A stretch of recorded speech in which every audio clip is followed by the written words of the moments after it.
Ahojte, vítám vás u dalšího dílu s Margitou a dneska budeme mít jednoduchou otázku, jak nepřibrat o dovolené. Takže Margito, co máme dělat, aby jsme nepřibrali, aby vlastně ta celoroční práce, jak makáme ve fitku a držíme si stravu, tak aby nepadla za týden vníveč. Tak děkuji za otázku.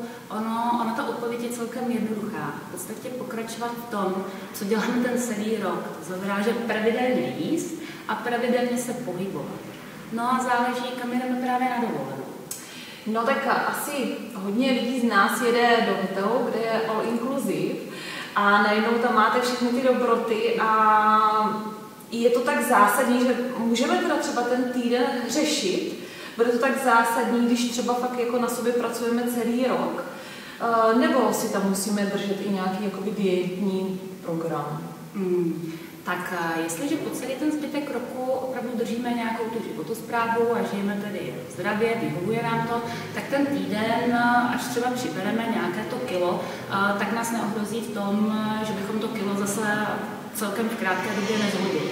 Takže nejet na tu dovolenou s tím, že se strašně bojím něco sníst, prostě v pohodě si dát to, na co člověk má chuť, ale přeci ta střídmost je na místě a hlavně třeba v tom alkoholu, protože to je právě největší asi možná lákadlo. Ano, to je pravda. A jenom pro vaši představu, třeba 2 deci suchého bílého vína má kolem 400 kJ, no a to stejné množství červeného vína má skoro 600 kJ.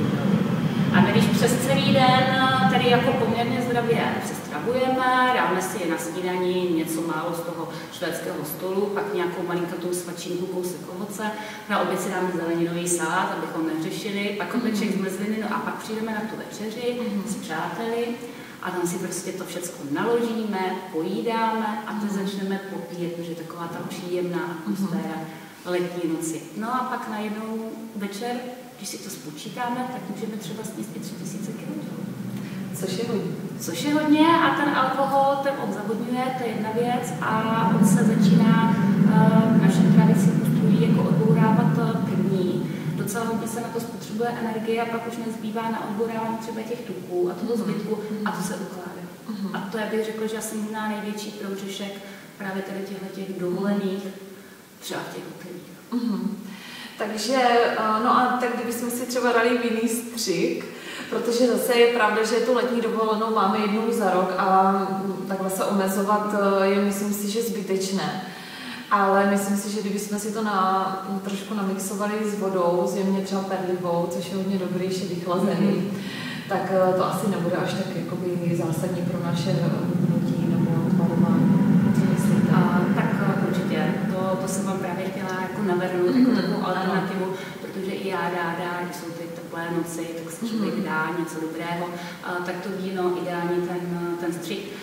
Jinak se radí, že když alkohol, tak by měl být v dopoledních hodinách. Aha. Tak na dovolené to mohlo být, no. Protože přes ten den přes jenom nějaká aktivita je, takže se to krásně odbourá. Ale když už tedy večer si zasedneme, tak opravdu ten vinný střih, prokladat to hodně vodou. Pozor na míchané právě nápoje, různé Miami Beach a já nevím co všechno, protože tam jsou ty džusy, cukrové, nějaké syrupy a nevím co všechno, ovoce. Panák nějakého toho alkoholu a to je opravdu hodně kalorické a to zamává z naší postavou potom docela výrazně.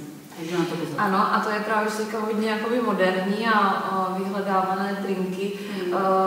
Většinou je tam tvrdý alkohol a k tomu ještě nějaká sladká limonáda a tady ty různé ještě příchutě. Takže bychom si možná mohli říct, když máme 2 deci vína, vy jste říkala nějakých 400 kJ, tak řekneme třeba, to je nějaký půl oběda, nebo jak si to můžeme představit jakoby reálně?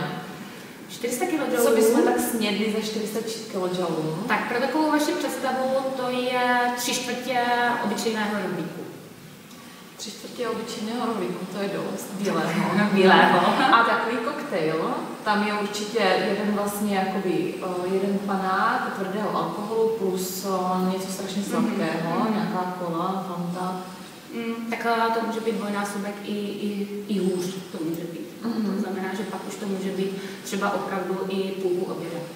Ale musíme si uvědomit, že to je pouze jako energie, to je taková prázdná energie, to nejsou žádné živiny, takže to našemu tělu, dejme tomu na skvrinku, jako nakopne, že jsou tam sacharidy, ale tak jak rychle nakopne, tak zase rychle to spadne a může se to ukládat. U toho alkoholu tam je to o to víc.